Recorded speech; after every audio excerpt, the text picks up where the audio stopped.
পার্থ টেস্টে ভারতের দাপট। পার্থ টেস্টের প্রথম দিনে উইকেট পড়েছিল ১৭টি, রান উঠেছিল ২১৭। আজ দ্বিতীয় দিনে উইকেট পড়ল মাত্র ৩টি, যদিও রান খুব বেশি হয়নি, ২০০ নয়।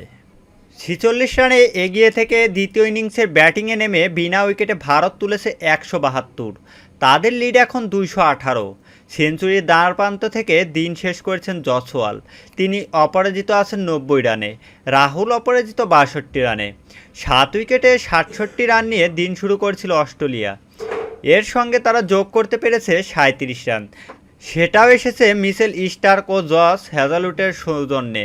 ৭৯ রানে ৯ উইকেট হারানোর পর এ দুজন শেষ উইকেটে দলীয় সর্বোচ্চ ২৫ রানের জুটি গড়েন।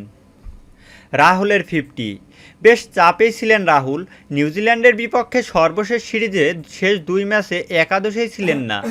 পার্থে সুযোগ পেলেন, তবে দিতে হচ্ছে নতুন পরীক্ষা। রোহিত না থাকায় খেলতে হচ্ছে ওপেনিংয়ে, তবে সুযোগটা ভালোভাবেই কাজে লাগাচ্ছেন এই ক্রিকেটার। প্রথম ইনিংসে ২৬ রান করার পর দ্বিতীয় ইনিংসে পেলেন ৫০। ভারতের বিনা উইকেটে ১৩১, লিড ১৭৭ রানের। জসওয়াল ৭১ রানে ব্যাটিং করছেন।